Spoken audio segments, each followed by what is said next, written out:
warahmatullahi wabarakatuh. Saya Abdul Hakim Gaddafi dari Prodi POR kelas Aur 2 dengan NIM 240708000011 dari Universitas Muhammadiyah Jakarta Selatan. Di sini saya mengambil tema regulasi pengaturan emosi siswa saat menghadapi kekalahan dalam pertandingan futsal terutama. Nah, kenapa alasan saya mengambil tema itu? Karena di situ pas kita misalnya kalah itu kita sering kayak menimbulkan rasa emosi, rasa kecewa atau marah, sedih, bahkan kita nggak bisa ngungkapin apa yang kita rasakan pada saat kalah itu. Pokoknya kita di situ rasanya campur aduk lah. Nah, di sini saya bersama siswa dari salah satu SMA, yaitu SMA PGRI 3 Jakarta. Nah, silakan dulu Bang, karena ini. Halo, perkenalkan nama saya Iban Herullah dari siswa SMA PGRI 3 Jakarta.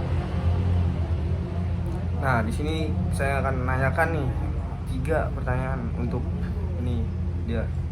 Nah, yang pertama itu bagaimana sih cara kamu mengatasi perasaan kamu saat kecewa atau marah setelah kalah dalam pertandingan futsal tersebut? Gimana tuh? Kalau misalkan kecewa ya, kalau misalkan kalah dalam pertandingan pasti ada rasa kecewa, rasa sedih, rasa campur aduk segala macam lah. Pasti itu semua dialami sama pemain-pemain juga di dalam tim pasti ada.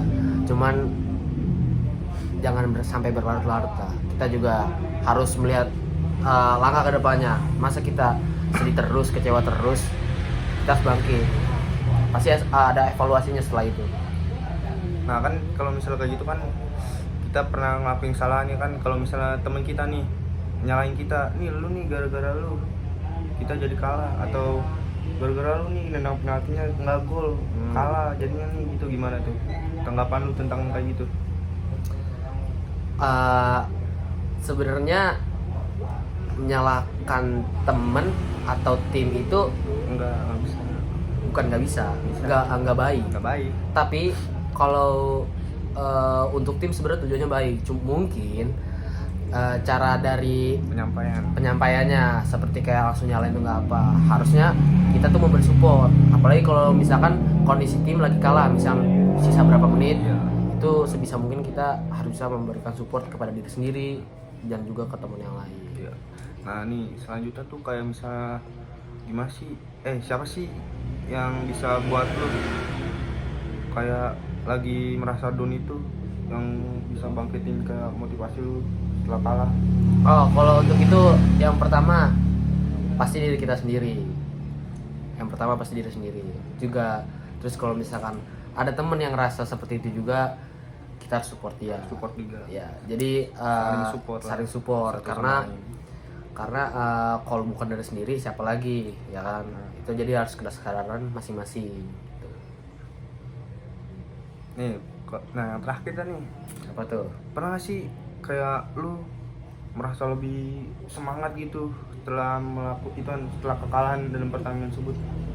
Kayak misalnya, wah gua harus gimana nih, harus latihan lagi nih lebih keras biar gua bisa menang atau juara gitu.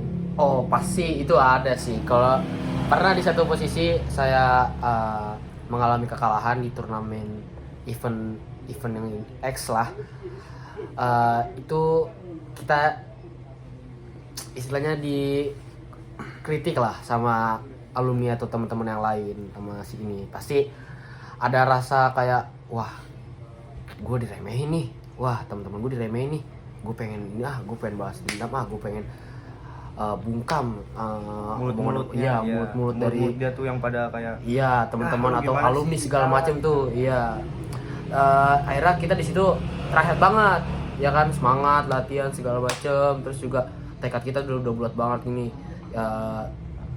kita pengen menang. Tapi satu, kalau misalkan kalian pengen menang sendiri, satu orang doang itu nggak cukup, butuh bareng-bareng sama yang lain. Nah, dan akhirnya ada di event selanjutnya kita menang tuh, kita bungkam tuh kan, omong-omong itu. Saya juga nonton.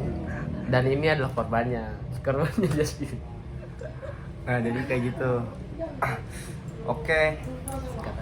Singkat saja dari saya berdua, kurang lebihnya mohon maaf bila ada salah kata atau apa. Assalamualaikum warahmatullahi wabarakatuh. Terima kasih.